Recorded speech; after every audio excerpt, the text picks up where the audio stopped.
하나님 말씀 함께 읽겠습니다. 하나님 말씀은 예레미야 4장 1절부터 4절까지의 말씀입니다.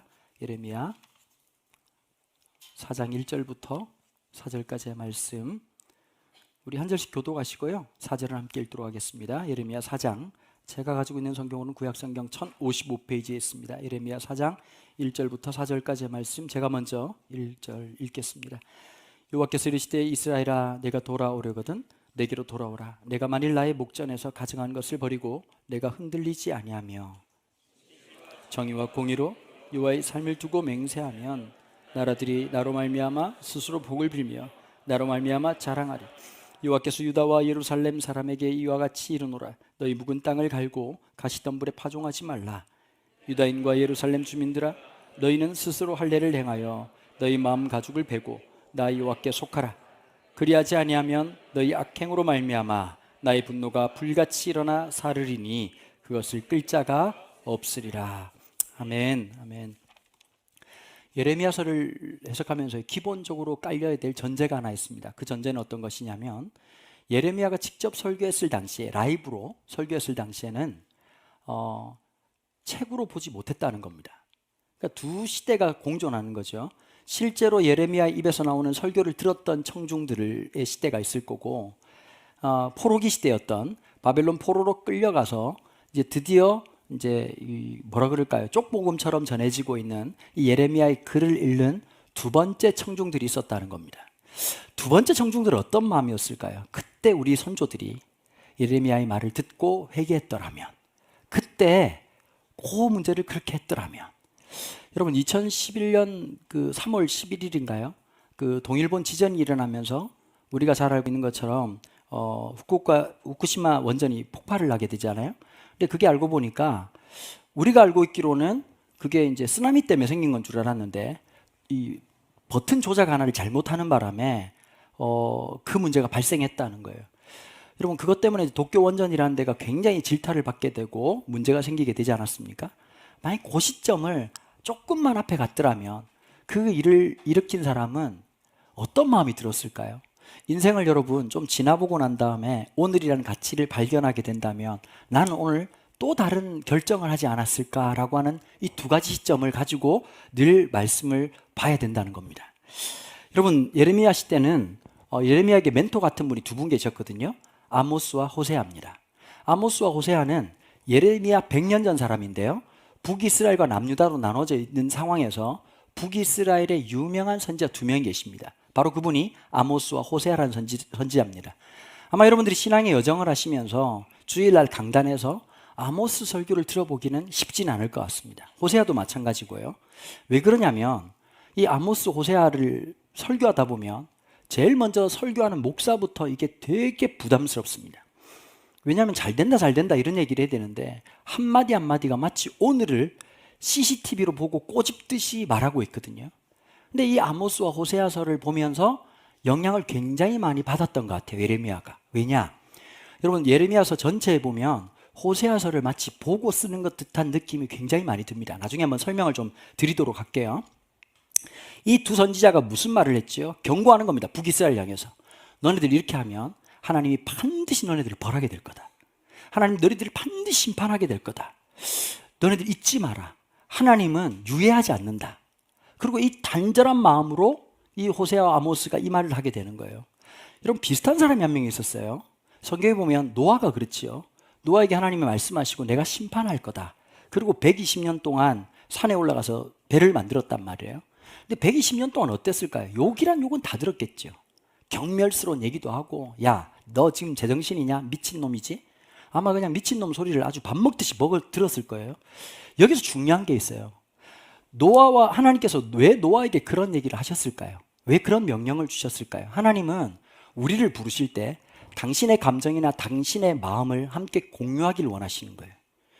여러분 가끔씩 전화 와가지고 이렇게 말하는 사람들 있죠. 도움이 필요해가지고 전화 돈 빌려달라, 뭐 이렇게 뭐 누구 아냐 전화번호 알려달라. 그런 마음이 어떠세요? 갑자기 이제 이렇게 이런 마음이 들죠. 나쁜 놈이 새끼, 이런 마음이 들죠. 그런데 친구 중에 이런 분들이 있어요. 야, 비가 오는데 네가 생각이 나네. 너 잘 지내냐? 뭐 힘들진 않아? 그런 친구들이 있다고요. 그럼 굳이 초코파이를 안 먹어도 말하지 않아도 알 수 있는 게 있을 거고, 그 마음의 감정이라고 하는 게 그런 게 있거든요. 야, 저 마음을 딱 아는구나. 요즘 저희 아버지가 어린 양이 누르셨어요.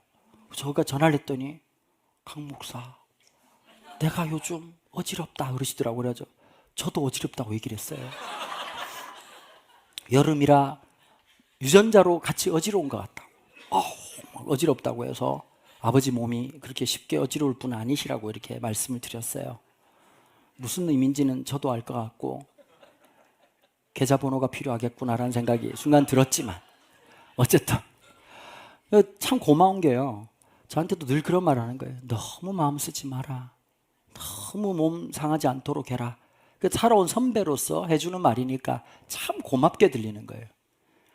야, 목회할 때 이게 많이 힘들 텐데 그거 잘해라. 그러니까 이런 거예요. 예전엔 제가 엄마가 참 좋았는데 엄마도 지금 좋으시죠. 근데 아버지라고 하는 것을 또 동일선상에 선다는 게 참 고맙더라고요. 어제 우리 아들 녀석, 저 아들 자랑 좀 해볼게요. 늘 깠는데 이제 아빠 잠이 안 오니까 좀 다리 좀 주물러 달라고 그랬더니 너무 정성껏 주무르는 거예요. 진짜 감동받을 만큼. 그러고 나더니 이러는 거예요. 아침 이제 낮에 저 손을 조금 다쳤거든요. 근데 잠자려고 하는데 아빠 손 괜찮으세요? 그런데 갑자기 울컥할 뻔했어요. 울컥하고 돈을 줄 뻔했어요. 그러나 그 감동까지는 가지 않았어요.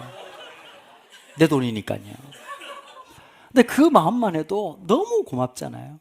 아, 저놈이 아빠가 아프다는 걸 기억하고 있다는 거. 하나님도 똑같은 거예요. 노아를 부르셔가지고 네 한번 뒤져봐라 이러고 하나님께서 그 일을 시키신 게 아니라 120년 동안 그 욕을 들으면서 노아는 뭘 알았을까요? 하나님 이 마음이었겠다. 네가 느끼는 그 경멸감. 하나님이 지금 당장 비를 내려서 심판하실 수 있지만 오래 참으신 그 사랑.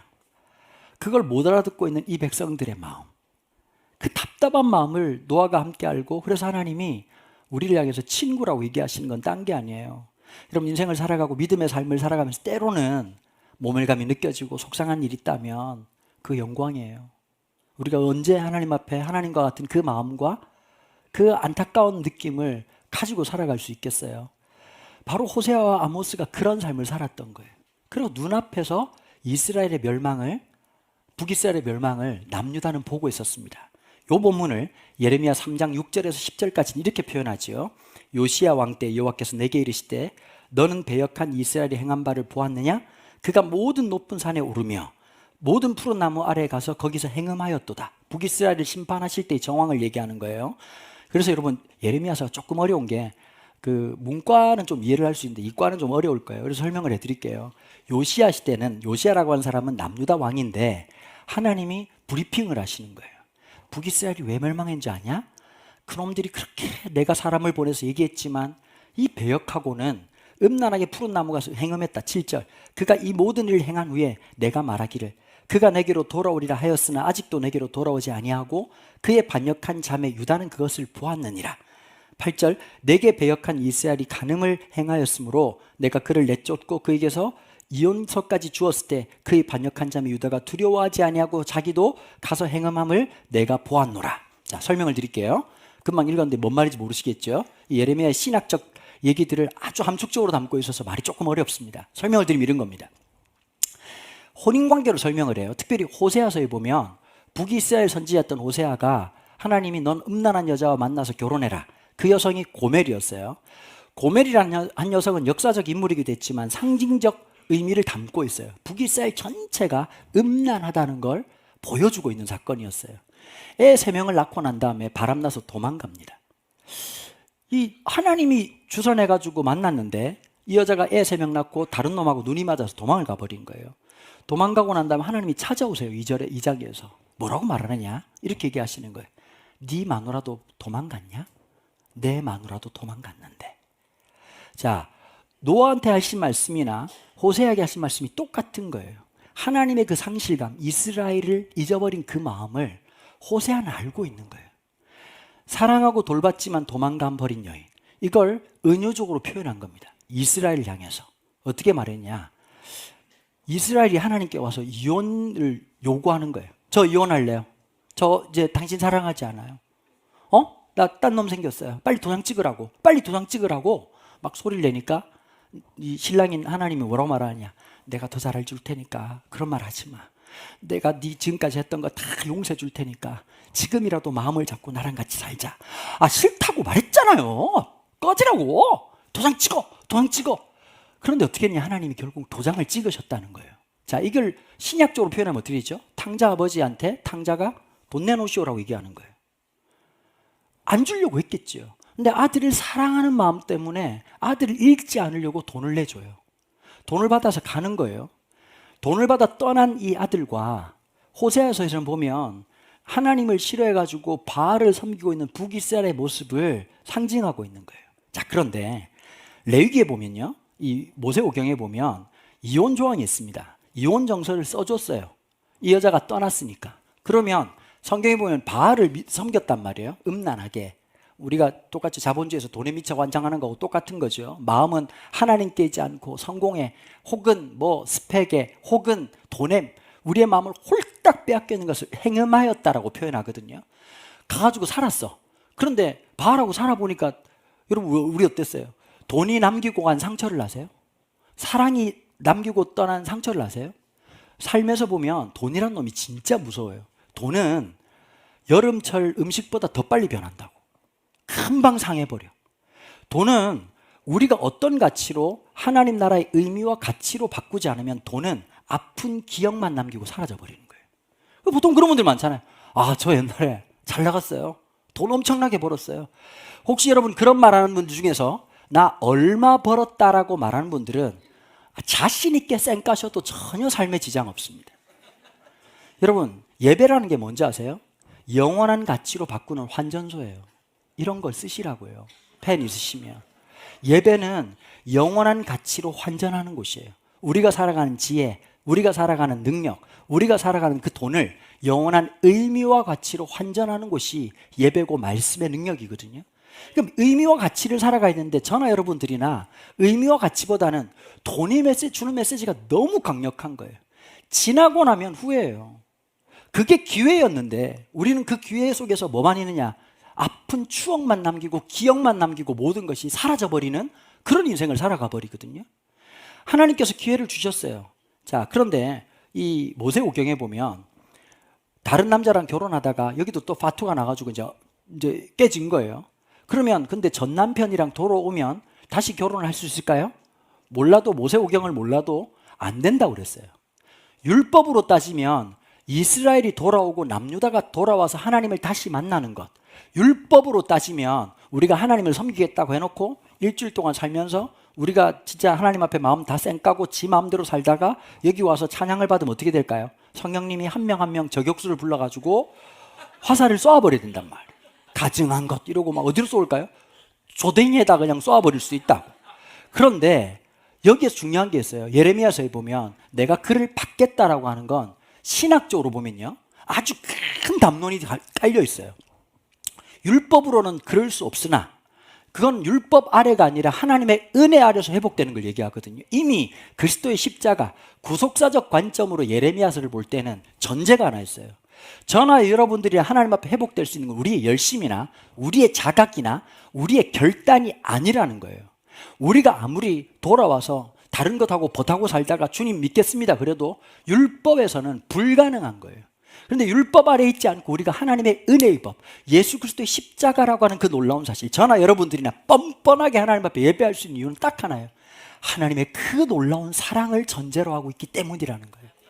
그 놀라운 사랑으로 우리를 불러주시고 함께 해주신 것이죠. 자, 하나님이 너무 속상하신 거예요. 이 북이스라엘에 와서 이혼 도장 찍어달라고 그렇게 난리를 쳐서 어쩔 수 없이 강제로 그냥 하나님 손을 끌어다가 도장을 찍고 가버린 거예요. 그래서 이 북이스라엘이 주에 이제 멸망하게 되는데요. 721년에 아시리아에 멸망하고 사마리아가 완전히 박살나게 되는데 그 장면을 뭐라고 말했냐? 이혼 정서를 써준 모습으로 있는 거예요. 자, 그런데 이걸 3인칭 관찰자 시점으로 누가 바라봤다고요? 자매 유다가 보고 있었다. 남유다가 그 모든 것을 보고서는 깨달아야 되고, 야, 우리는 그러지 말자라고 해야 되는데 어떻게 했다고요? 더 행음하였다, 그 얘기를 하는 거예요. 9절, 그가 돌과 나무와 더불어 행음을 가볍게 여기고, 이건 남유다를 향한 얘기예요. 행음하여 이 땅을 더럽혔거늘 이 모든 일이 있어도 그의 반역한 자매 유다가 진심으로 내게 돌아오지 아니하고 거짓으로 할 뿐이니라. 여호와의 말씀이니라. 이 본문에서 우리에게 주시는 메시지가 어떤 거라고 생각하세요? 지금 남유다의 상태는 이런 거예요. 예레미야의 말을 들었던 최초의 사람들은 뭘 못 느끼느냐? 우리가 잘못했다고? 내가 뭘 잘못했는데? 야, 북이스라엘 놈들하고 우리하고 비교하는 것 자체가 자존심이 상하는 거야. 예수 믿는 사람들은 기본적으로 무의식적으로 뭐가 있는지 아세요? 자뻑이 있어요. 나는 안 믿는 사람보다 낫다라고 하는 자뻑이 있어요. 항상 우리는 비교의 대상을 누구한테 주냐가 진짜 중요하거든요. 여러분, 사람을 만나도 내 영혼에 옷깃을 여밀 수 있는 사람들을 좀 만나세요. 늘 그럴 수는 없겠지만 저분 만나고 나면 야, 내가 참 하나님 앞에 부끄럽다, 저렇게 살아야 되는데 라는 분들이 계시거든요. 꼭 어떤 분들을 만날까요? 나보다 못한 놈들 만나는 거예요. 죄인이네. 옆에 있는 놈은 괴수야. 그런 사람들만 만나가지고 마음속에 마음이 늘 평안한 거예요. 그래도 찬송이라도 좀 우리 집에는 좀 틀어놓기도 하고 큐티도 나름대로 좀 또 배웠으니까 또 하기도 하는데, 우리가 늘 깨닫지 못하는 건 뭐냐? 내 마음 중심성이라는 거예요.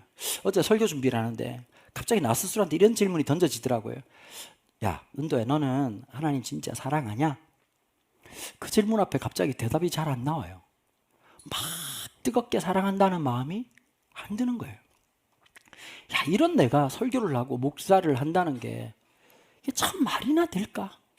근데 오늘도 찬양하면서 제 마음속에 너무 감격스러운 건 하나님이 여전히 그런 나를 아시고 사랑하신다는 거고, 그런 나를 기다리신다는 거고, 하나님의 놀라운 은혜가 나를 또 한 번 초대해 주신다는 놀라운 사실 아니겠습니까?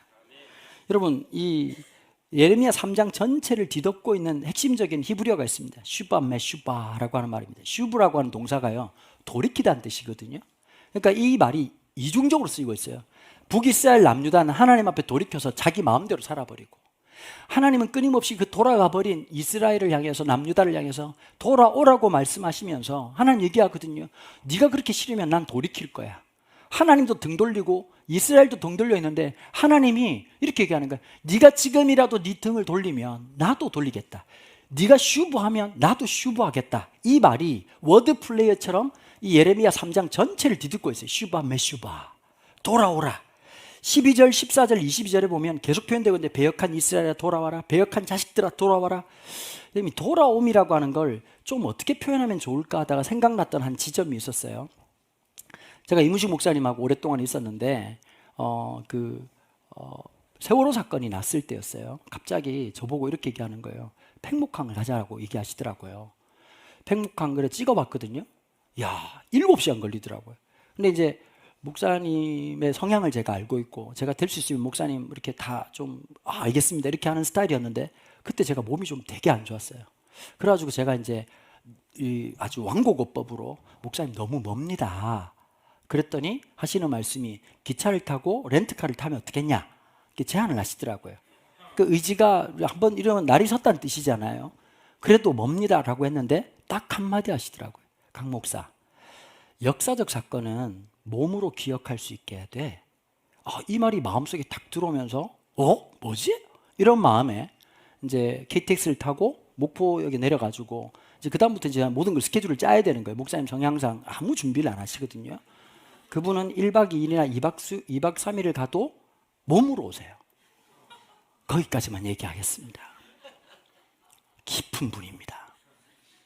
네 치약 내 치약이 없는 우리의 칫솔과 치약으로 만드시는 분이에요. 여기까지만 얘기하겠습니다. 목회를 하고 있기 때문에 이미지 손상에 큰 타격이 있을 줄 알고. 좋은 분이에요, 생태계로 볼 때. 근데 이분이 가셔가지고 그리고 딱 가더니 배가 고프다고 얘기를 하셔서, 그럴 줄 알고 제가 좋은 식당 한 군데를 어레인지 해가지고 가서 또 이제 안내를 했습니다. 차를 몰고 이제 팽목항으로 가는데, 제 인생 일대 한 번도 잊을 수 없는 참 기억적인 순간이기도 했습니다. 체육관에 들어갔는데요. 그때 당시도 아직까지도 아이들이 지금 계속 물에서 건지는 그런 상황이었어요. 그 체육관에 딱 들어갔는데, 진도체육관이라는 곳에 들어갔는데, 제 인생에서 한 번도 잊을 수 없는 그 무거운 공기, 슬픔의 무게라는 걸 좀 느껴보셨어요? 여러분, 저는 어쩌면 내 아이가 아닌 타인으로서 있는 거잖아요. 타인인데 그 공간에 딱 들어가는 순간 철학적으로 타자다 뭐 그런 게 없어요. 내가 되는 거예요. 우리가 되고 그 슬픔이 그대로 몸에 쭉 들어오더라고요. 그리고 팽목항으로 갔어요. 말이 없어졌어요.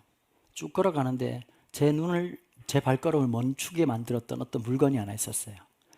한 아빠가 썼던 것 같은데요. 나이키 신발이 하나 있고 옷이 이렇게 개켜져 있어요. 아마도 아버지가 넉넉지 못해서 메이커 신발 옷 하나 못 사줬던 것 같아요.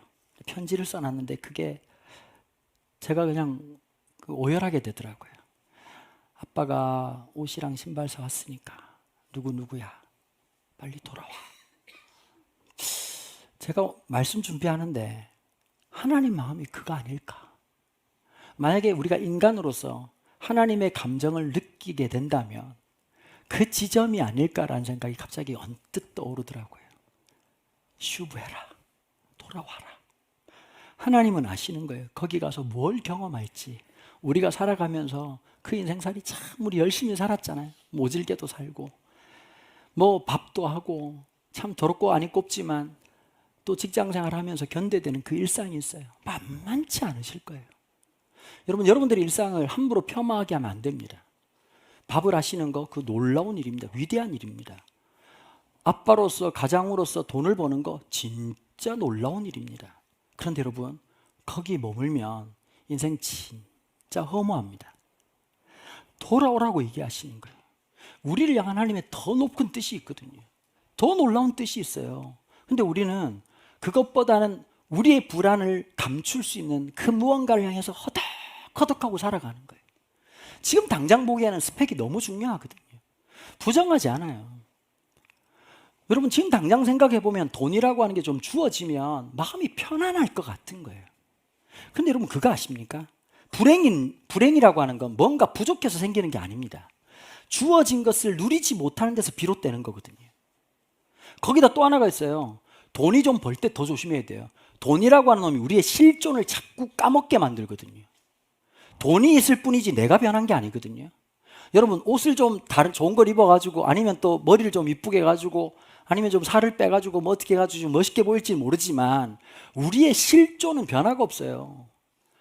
몸무게라고 하는 킬로그램 수는 알려줄 수 있지만 내 내면을 측정할 수 있는 건 아무것도 없고 나라고 하는 이 죄인이라고 하는 속성을 보여줄 수 있는 것은 아무것도 없단 말이에요. 그래서 사실 우리는 늘 순간순간마다 하나님의 가치, 하늘의 가치를 배우고 살아가야 되거든요. 그러려면 이런 게 있어요. 살아내는 믿음이라고 하는 것. 진짜 살아있는 믿음은 뭐하고 늘 마주해야 되느냐? 엄청난 두려움하고 마주해야 되는 거예요. 자, 남자분들 사회생활 합니다. 사회생활 하다 보면 우리의 믿음을 버티기가 쉽지 않아요. 왠지 분위기를 좀 맞춰줘야 될 것 같은 불안함이 있거든요. 신앙생활도 그런 게 있어요. 성격 유형도 좀 영향이 좀 없지 않아 있을 것 같아요. 좀 한번 여쭤볼게요. 여기 있는 분 중에 나는 좀 내 생각이 나는 이렇게 뭐 먹으러 갔을 때 다른 사람들 아무리 그거 먹는다 그래도 난 이거 먹고 싶다 말할 수 있는 분 손 들고 이거 한번 들으십시다. 시원하게. 아니 있잖아요. 있어요. 지금 몇 명 있다고. 여러분 하나님 살아계시고 이렇게 해가지고 대충 넘어가지 말라고. 있지요? 반면에 나는 아직 안 하면 이렇게 맞춰주는 게 좀 편하다. 손 한번 들어보십시오. 좀 이렇게 막 있죠. 그죠? 이분들 사회생활 영적으로 위험한 사람들입니다. 뭐 이렇게 막 소주잔 돌면 또 성찬식이라고 생각하고 또 이렇게 뭐 고춧가루라도 닦까? 색깔이라도 이렇게 할까? 자꾸 이제 그분도 지금 제가 정죄하는 게 아니라 마음에 왠지 그 용기가 안 서는 거예요. 저는 이거 못하겠습니다. 왜 그래? 저 신앙 때문에 그렇습니다. 요즘 아무리 자유롭다고 얘기를 해도 여러분 그럴 수 있잖아요. 뭐 속이 안 좋다는 얘기는 할 수도 있고 술이 안 맞는다는 얘기를 할 수 있지만 그게 신앙 때문이라고 뭐 굳이 말할 필요는 없겠지만 그렇다고 해서 우리의 신앙을 늘 감추고 사는 건 아니거든요. 근데 어느 날 우리의 마음속에 이런 신념이 들어버리는 거예요. 내가 어쩔 수 없어. 내가 먹고 살아가야 되고 아빠로서 살아가려고 하니까 세상을 맞추어야 되는 거야. 그게 집을 사는 문제라든지 돈을 버는 방법이라든지 자녀를 양육하는 문제가 있거든요. 여러분 우리가 늘 생각하는 거예요. 아이가 좀 이런 모습이 있으니까 늘 마음속에 아이에 대한 믿음보다는 불신이 훨씬 더 크지 않아요? 불안이 더 크지 않아요? 이놈이 이러다가 진짜 엉망되는 거 아닌가? 이러다가 애 진짜 뭐 사회생활 똑바로 못하는 건 아닌가? 제가 늘 누누이 강조하지만 불안이 우리의 중심 감정이 되지 않도록 싸워나가는 게 영적인 싸움이에요. 자꾸 마귀 보고 나가라고 얘기하지 마세요. 마귀는 억울해요. 맨날 지가 나보고 오라 그래놓고 지가 또 나가라고 지랄한다 이렇게 얘기한다고요. 우리가 자꾸 불러들여. 그래가지고 옷이 없어서 마귀요 이러고 앉아있는 거예요 늘. 아닌가? 제가 재밌게 얘기했지만 사실은 우리가 그렇게 하고 있거든요. 불안을 우리 중심 감정으로 삼는 거예요. 불안을 배경으로 나타나는 애가 누구냐? 사탄이에요. 하나님은 그 불안 속에서 뭐로 나타나시죠? 평안 가운데 임하시는 거예요. 채워져서 평안한 게 아니라 그분이 함께 하시기 때문에 주시는 평안이 있다고요. 그러면서 그 간절한 마음으로 우리에게 돌아오라고 말씀을 하시는 거예요. 여러분 우리가 자꾸 믿음 그러면 이 말씀 기억나세요? 예수님 하신 말씀 중에서 산을 옮길 만한 믿음이란 표현이 있잖아요. 여러분 산을 옮긴다는 믿음 제가 볼 땐 좀 이렇게 표현한 게 훨씬 많을 것 같아요. 산을 옮길 만한 믿음이라는 건 사실은 나를 움직이는 믿음이거든요. 여러분 산보다 더럽게 안 움직이는 게 저예요. 우리 자신이라고. 자기를 움직여 놓는 거예요. 그 두려움에서 자기를 움직여 놓는 거. 말씀을 붙잡고 내 상황과 경험과 내 정서적으로는 움직일 수 없는 상황이지만 말씀을 의지해서 나 자신을 움직일 때 어떤 일이 시작되죠? 기적이 시작되는 거예요. 여러분 하나님의 기적은 나는 가만히 있고 있는 기적은 미신이에요. 혹시 무당이 우리 보고 네 인생을 바꿔라 생각을 바꿔라 그렇게 말하는 무당 보셨나요? 팔자라고 얘기를 해요. 정해진 운명이 있다는 거예요. 근데 운명을 바꾸려고 하면 어떻게 되죠? 방법이 없는 건 아니야? 방법이 없는 건 아니라는 거예요. 그 지난번에 어떤 우리 교인 중에 한 분이 부적 얘기를 하는데 제가 부적을 모르니까 그 자매가 부적을 좀 많이 써봤나 봐요. 그 뭐로 이렇게 피를 내가지고 하면 그 피로 하는 부적이 제일 비싸다 그러더라고. 그 뭘 쓴다는 거예요. 좀 아시는 분 보니까 고기 형들 성경책 뒤에 있는 거 아니요? 혹시? 남편들 오늘 집에 갈 때 팬티에 뭐 있는가 봐요. 있다고 보면 그렇게 얘기하는 거예요. 삶을 바꾸라는 얘기는 안 해요. 맞아요, 맞아요. 그냥 이 굿하면 이 부적 붙이면 애군이 떠날 거고 애군이 없어질 거고 잘 될 거라고 얘기하는 거예요. 성경은 그렇게 얘기하지 않아요. 세상은 우리에게 운명이라고 하는 것 아래 사는 존재라고 아예 규정을 해버리는 거예요. 세상은 네가 몇 등급이니까 그렇게 될 거야라고 규정을 해버리는 거예요. 세상은 네가 이 정도니까 그렇게 될 거야라고 규정해버리는 거예요. 이번에 우리 부목사님들 보니까 이제 집 이사하고 하는 문제에 있어서 이제 대출, 우리는 기도 제목이 좀 겸손해요. 돈을 달라고 하는 게 아니라 대출이 되게 해달라는 기도예요. 대출을 넣었는데 빠꾸를 당했다는 거예요. 새로 다시 하라는 거예요. 그럼 마음이 이제 쉽지 않죠. 근데 여러분 되게 남자로 자존심 상하는 게 뭔지 아세요? 내가 그래도 믿음 있고 그래도 바르게 살았는데 은행 앞에 가면 아무 의미가 없어. 저 목사입니다. 그래서 대출이 안 돼. 여러분 남자가 제일 가오 빠질 때가 언제냐면 그런 데 가가지고 내 실력을 증명해야 되고 이 정도 신용이시면 얼마만큼 빌려드릴 수 있습니다. 우리 한번 해봤거든요. 280만 원 나옵니다. 280 아오 나왔네. 아오. 그렇게까지는 할 필요 없어요. 280이 웬 겁니까? 100만 원인 것만 해도 다행이죠. 여러분 참 비참해져요. 어떻게 보면 그런 우리 속에서 내 실력을 드러내고 싶은 거예요. 내가 무슨 차를 딱 타고 다니고 내가 무슨 옷을 입고 다니고 내가 어떤 정도의 자리를 잡고. 여러분 세상만 그럴 것 같으세요? 목회자도 똑같아요. 야, 딴 거 필요 없다. 교인들 들어올 때 예배당 딱 짓고 무언가가 딱 있어야 뭐라고 생각하죠? 안정감이 생기는 거예요.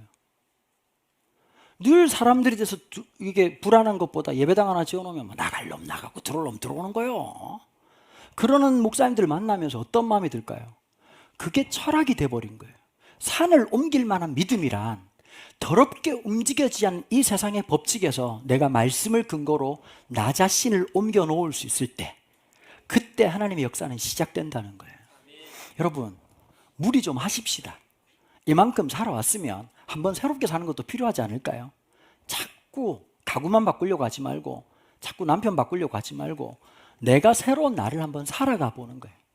항상 두려움이 따르고 있지만 한번 붙어보자.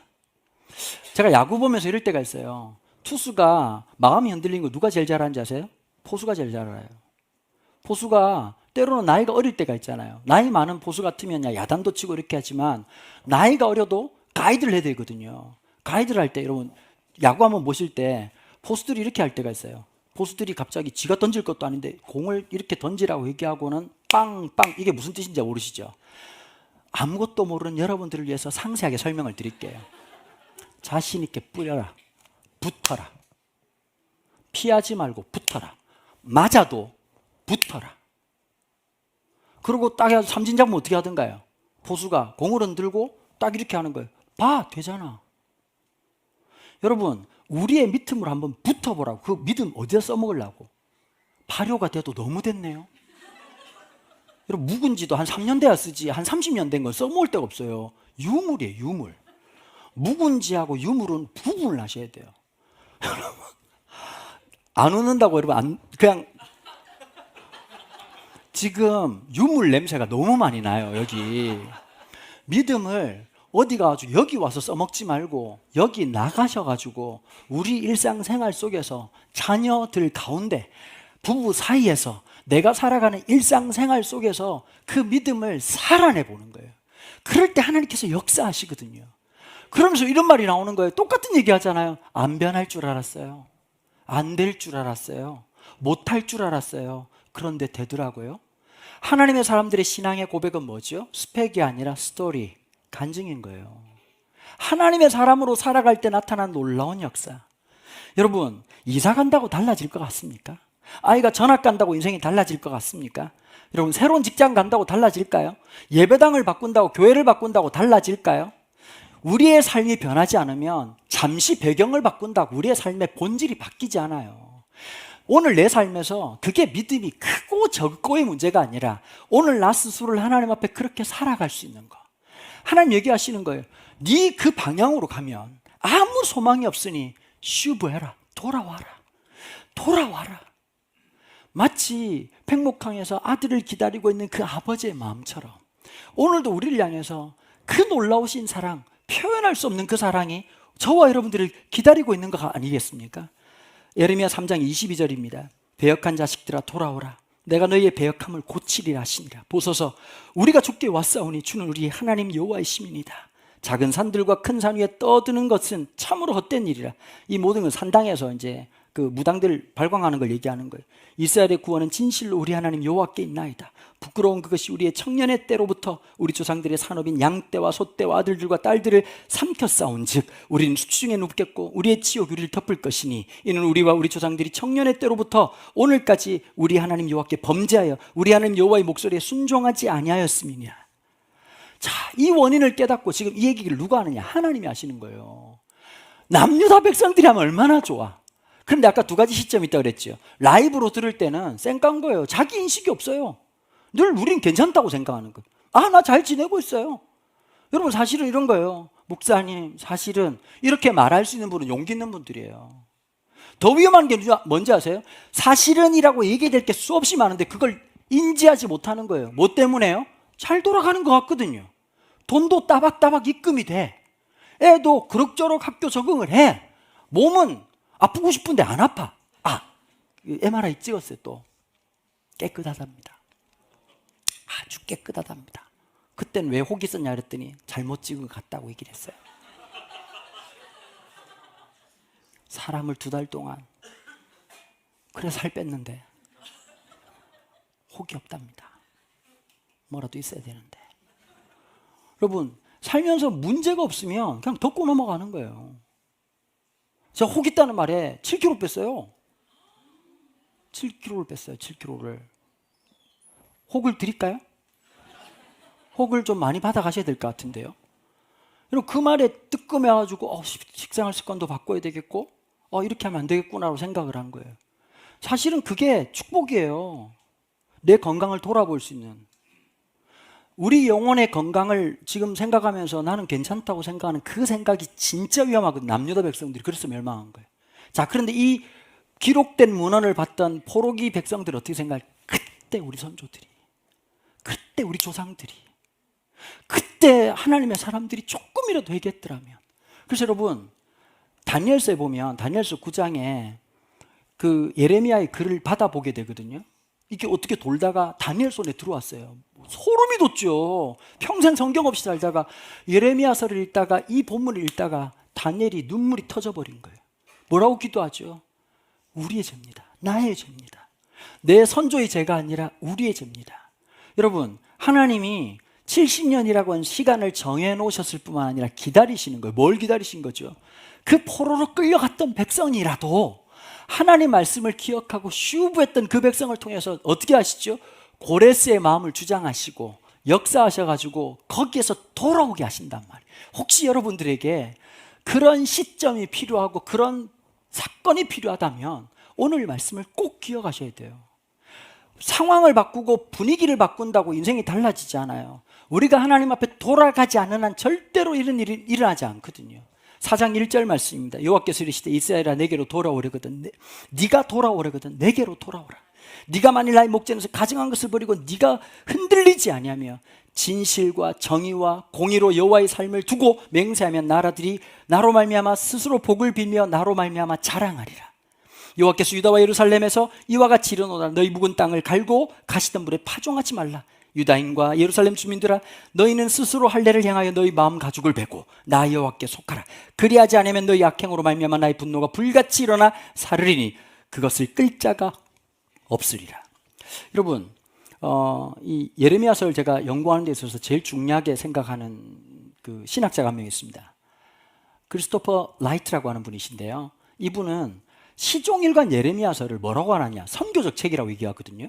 여러분 보통 선교라고 하면 어떻게 생각하세요? 막 외국에 나가가지고 복음을 전한다든지 사역자가 돼가지고 다음 세대에 복음을 전하든지 아니면 또 뭐 불 받아가지고 이렇게 띠띠고 이렇게 가지고 막 뭐 이렇게 피켓 들고 명동이 많잖아요. 보면 예수 천당 뭐 불신제욕 베리칩 그래가지고 전 포테이토 칩인 줄 알았어요. 처음에 그래가지고 뭐 집 빠지 말라고 얘기하고 뭐 이렇게 해가지고 뭐 그 영어도 이상하게 영어도 그 톤을 레이디스 앤 젠틀맨 이러고 뭐 하신 분도 있다고.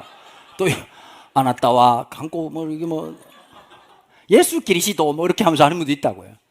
여러분 그걸 우리가 선교라고 생각하잖아요. 예레미야서에서 있는 선교는 달라요. 어떤 거냐 이런 거예요. 우리가 하나님께 돌아가요. 하나님께 회복이 일어나요.